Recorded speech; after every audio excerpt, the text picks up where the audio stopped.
आपके साथ राखी लांबा। दिल्ली के जंतर मंतर पर पहलवानों का जमावड़ा खत्म हो गया है, लेकिन ब्रजभूषण शरण सिंह के खिलाफ हल्ला बोल लगातार जारी है। कई विपक्षी पार्टियां भी अब बीजेपी के खिलाफ इस मुद्दे को खूब भुनाने की कोशिश कर रही हैं, क्योंकि इस मुद्दे से वो यूपी में योगी सरकार और केंद्र में मोदी सरकार को बैकफुट पर लाना चाहती है। आंदोलन की तस्वीरों से ये तो अब आपको भी समझ में आ गया होगा कि ये आंदोलन अब राजनीतिक आंदोलन बन चुका है, लेकिन पीएम मोदी भी जानते हैं कि आखिर कैसे, कब, कहां और किसे समझाना है। बीजेपी अपने पार्टी के नेताओं पर अक्सर एक्शन लेती नजर आती है। अगर बात पार्टी की शान पर आ जाए तो आलाकमान ब्रजभूषण को लेकर एक्शन में आ गया है। सूत्रों के मुताबिक आलाकमान ने पहलवानों के मामले में ब्रजभूषण को बयानबाजी देने से बचने की हिदायत दी है। हाईकमान के निर्देश पर ब्रजभूषण की 5 जून की प्रस्तावित अयोध्या रैली को भी रद्द कर दिया गया है। बीजेपी ने ब्रजभूषण से रैली ना करने को कहा है। वहीं अयोध्या प्रशासन ने भी ब्रजभूषण को रैली की इजाजत नहीं दी है। ब्रजभूषण ने इसकी जानकारी अपने फेसबुक पोस्ट के जरिए दी, जिसमें उन्होंने लिखा, आपके समर्थन के साथ पिछले 28 सालों से लोकसभा के सदस्य के रूप में सेवा की है।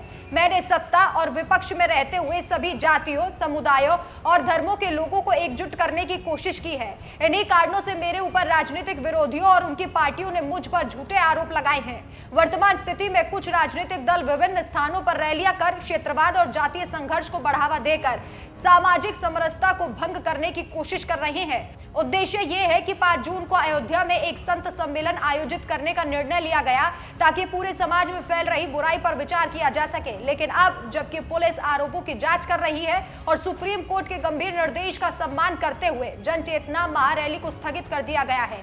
इस मुद्दे पर सभी धर्मों, जातियों और क्षेत्र के लाखों समर्थकों और शुभ चिंतकों ने विनम्र तरीके से मेरा समर्थन किया है। इसलिए मैं सबका आभार व्यक्त करते हुए विश्वास दिलाता हूं कि मैं और मेरा परिवार हमेशा आपका कर्जदार रहेगा। बच्चा सब ने हमें आशीर्वाद दिया और रैली को हमने सुरक्षा कारणों से कह सकते हैं हमने स्थगित किया है, और लेकिन फिर भी हम स्वागत करते हैं जिन्होंने मेरा साथ दिया। आपको ऐसा माना जा रहा है कि ब्रजभूषण शरण सिंह पहलवानों को लेकर कई बार बयानबाजी कर चुके हैं। ऐसे में साल 2024 के चुनावों में बीजेपी को इसका नुकसान भी हो सकता है। बीजेपी के जाट नेता इससे नाराज भी नजर आ रहे हैं, खासकर यूपी में। इसलिए सरकार कोई भी कोताही नहीं बरतना चाहती है। ब्रजभूषण पर जो आरोप लगाए गए हैं वो गंभीर हैं। ऐसे में बीजेपी ने जांच बैठा दी है। लगातार बीजेपी पहलवानों को यही समझाना चाह रही है कि मामले को गंभीरता से लिया जा रहा है। कानून अपने हिसाब से काम करेगा और अगर दोषी हुआ तो सजा भी मिलेगी। लेकिन इन दिनों पहलवान जिस तरह से राजनीति की भेंट चढ़ रहे हैं उसे भी समझना जरूरी होगा। हरिद्वार में मेडल बहाने से लेकर अब तक की बातों को अगर सिलसिलेवार समझा जाए तो भले ही पहलवान ये कह रहे हैं कि उनकी लड़ाई सरकार से नहीं है, लेकिन कुछ तस्वीरें अंदर की सच्चाई को बयान कर रही हैं। जैसे कि आंदोलन में राजनीतिक पार्टियों का सपोर्ट मिलना, किसान संगठनों और तमाम आंदोलनकारी जीवियों का इसमें शामिल होना। अब ये आंदोलन सिर्फ और सिर्फ सरकार के खिलाफ चलाए जा रहे एक एजेंडे के रूप में काम कर रहा है। खाप पंचायतों की भी इसमें एंट्री हो चुकी है। मुजफ्फरनगर में हुई खाप पंचायत की बैठक में नरेश टिकैत ने कहा, एक तरफ बीजेपी और दूसरी तरफ सभी पार्टियां हैं, सब एक दल है, सब संगठन एक तरफ हैं। अकेली बीजेपी इतनी ताकतवर पार्टी है कि सब मिलकर इससे मुकाबला करे, जब जाकर पूरा पटे। अब राष्ट्रपति या होम मिनिस्टर से मिला जाए और उसके बाद देश भर में पंचायतें की जाए। जरूरत पड़ी तो ट्रैक्टर भी तैयार किया जाएगा। इसी के साथ राकेश टिकैत ने भी सरकार को 9 दिनों का अल्टीमेटम दे दिया है। क्या कहा है आप भी सुनिए। वो बातचीत से ऐसे मामलों को समाधान करें, उनकी गिरफ्तारी हो, और नहीं तो 9 तारीख में इन बच्चों को वहाँ पे जंतर मंतर पे बैठाने लेकर जाएंगे।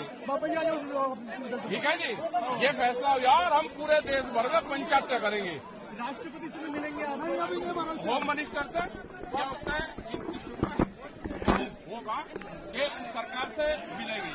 कहीं ना कहीं खाप में भी सहमति दिख रही है। सारी सहमति है, सारी सहमति है, खाप में कोई दिक्कत नहीं है। लोग होते हैं सारे के जो घंटों चली इस पंचायत का फैसला तो वैसे सुरक्षित रख लिया गया है, लेकिन मंच से बोलते हुए भारतीय किसान यूनियन के राष्ट्रीय प्रवक्ता राकेश टिकैत ने एक घोषणा जरूर कर दी, जिसमें कहा गया है कि इस मामले को लेकर राष्ट्रपति और सरकार से खाप का एक प्रतिनिधि मंडल मिलेगा और इसके अलावा जो भी फैसले होंगे वो हरियाणा के कुरुक्षेत्र की पंचायत में किए जाएंगे। लेकिन ये लड़ाई यही लड़ी जाएगी। मतलब अब ये आंदोलन सरकार के खिलाफ है या ब्रजभूषण शरण सिंह के खिलाफ है, ये बात पहलवानों को खुद समझनी होगी और राजनीति का शिकार होने से भी बचना होगा। हालांकि अब बीजेपी आलाकमान एक्शन मोड में है और उन्होंने सख्त लहजे में ब्रजभूषण शरण सिंह को यह हिदायत दी है कि बयानबाजी देने से बचे ताकि पार्टी की छवि दागदार ना हो, क्योंकि साल 2024 के लोकसभा चुनावों को देखते हुए जाट वोटर्स को बीजेपी एक महत्वपूर्ण नजरिए से देख रही है।